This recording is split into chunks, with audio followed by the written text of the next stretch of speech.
नमस्कार। अगर 2026 में अपनी इन्वेस्टमेंट की जर्नी शुरू करने का सोचा जा रहा है तो आप बिल्कुल सही जगह पर हैं। आज हम समझेंगे कि एक नए निवेशक के तौर पर कहां और कैसे निवेश किया जा सकता है।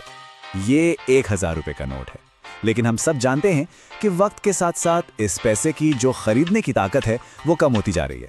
कुछ साल पहले इस नोट से जितना सामान आता था आज उतना नहीं आता।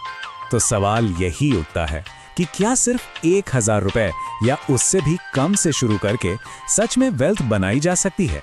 चलिए आज इसी सवाल का जवाब ढूंढते हैं। ठीक है, तो हमारा सफर कैसा रहेगा? हम एक नए निवेशक के सवालों से शुरू करेंगे, फिर स्टॉक्स और फंड्स की दुनिया को समझेंगे, क्रिप्टो के उतार चढ़ाव पर नजर डालेंगे और फिर गोल्ड और रीट्स जैसे दूसरे ऑप्शंस को भी देखेंगे और आखिर में इन सबको मिलाकर एक क्लियर फ्रेमवर्क तैयार करेंगे। चलिए शुरू करने से पहले एक बात साफ कर देते हैं, ये कोई फाइनेंशियल एडवाइस नहीं है। हमारा मकसद सिर्फ इन्वेस्टमेंट के अलग अलग रास्तों का एक नक्शा देना है और ये समझाना है कि हर ऑप्शन को कैसे परखा जा सकता है। तो हर इन्वेस्टमेंट ऑप्शन को हम इन 4 पैमानों पर तौलेंगे। उसमें रिस्क कितना है, क्या उससे कोई पैसिव इनकम हो सकती है, टैक्स के नियम क्या कहते हैं और क्या वो एक नए निवेशक के लिए आसान है या नहीं। तो चलिए सबसे पहले बात करते हैं स्टॉक्स की, एक ऐसी दुनिया जहां बहुत बड़े मुनाफे और बहुत बड़े नुकसान दोनों की गुंजाइश सबसे ज्यादा होती है। ये स्लाइड कहानी को बिल्कुल साफ कर देती है। एक तरफ अडानी पावर में लगाए गए 10,000 रुपए 5 साल में 2 लाख रुपए से भी ज्यादा बन गए, तो दूसरी तरफ जी एंटरटेनमेंट में लगाए गए वही 10,000 रुपए घटकर लगभग आधे रह गए। यही है स्टॉक्स का हाई रिस्क और हाई रिवॉर्ड वाला खेल। देखिए, सही स्टॉक चुनना सिर्फ किस्मत का खेल नहीं है, इसके लिए काफी रिसर्च लगती है, जैसे कंपनी की सेहत को समझने के लिए फंडामेंटल एनालिसिस या फिर चार्ट्स देखकर प्राइस पैटर्न को पकड़ने के लिए टेक्निकल एनालिसिस। साथ ही कंपनी की फाइनेंशियल रिपोर्ट्स और पीई जैसे रेशियो को भी समझना पड़ता है, जो ये बताते हैं कि स्टॉक अपनी कमाई के हिसाब से महंगा है या सस्ता। तो जिन लोगों को एक एक स्टॉक चुनना थोड़ा मुश्किल या झंझट का काम लगता है, उनके लिए एक ज्यादा सेफ रास्ता है फंड्स और ईटीएफ्स। इनका फायदा यह है कि एक ही बार में कई कंपनियों में पैसा लगाकर रिस्क को फैला दिया जाता है। पहले ये समझ लेते हैं कि ईटीएफ आखिर है क्या।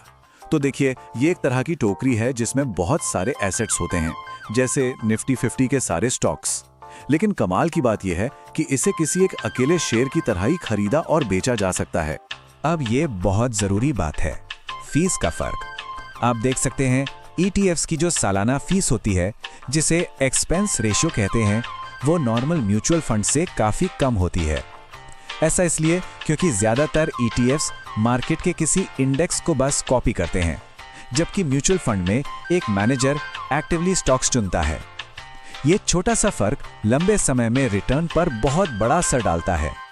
और यही है कंपाउंडिंग का कमाल। सोचिए जरा, अगर 16% का सालाना रिटर्न मिले तो सिर्फ 1 लाख रुपए का इन्वेस्टमेंट 30 सालों में बढ़कर 8.5 करोड़ बन सकता है। ये इसलिए होता है क्योंकि आप सिर्फ अपने पैसे पर ही नहीं बल्कि अपनी कमाई पर भी कमाई करना शुरू कर देते हैं। चलिए अब आते हैं उस दुनिया में जो अपने उतार चढ़ाव के लिए सबसे ज्यादा जानी जाती है, क्रिप्टो करेंसी। यहाँ रिस्क बहुत ज्यादा है तो जाहिर है प्रॉफिट का पोटेंशियल भी उतना ही ज्यादा।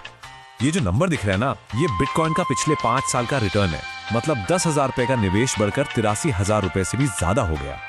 लेकिन हर कहानी का एक दूसरा पहलू होता है। ये जबरदस्त रिटर्न बहुत ज्यादा रिस्क के साथ आता है।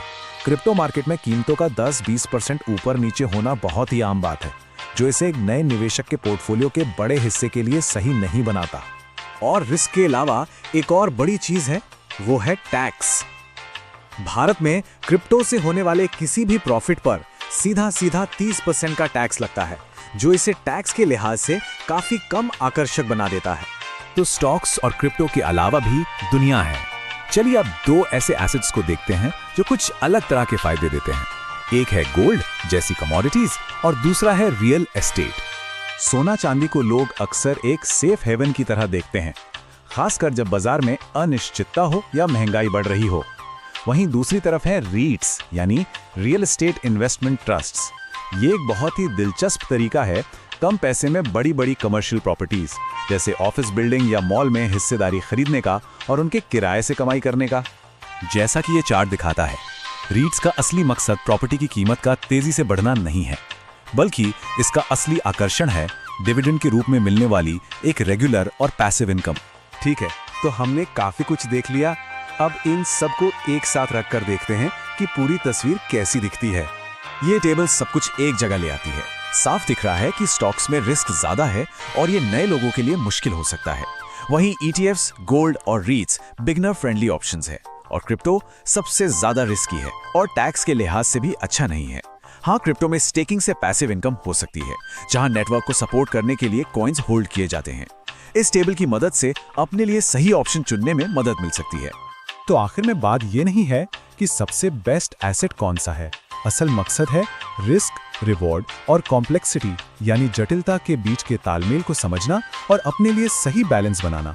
तो अब ये सोचने वाली बात है कि किसी के अपने फाइनेंशियल भविष्य को कौन से नियम गाइड करेंगे, क्योंकि दिन के अंत में सबसे अच्छी इन्वेस्टमेंट स्ट्रेटजी वही है जो किसी के पर्सनल गोल्स और कंफर्ट लेवल से मैच करती हो।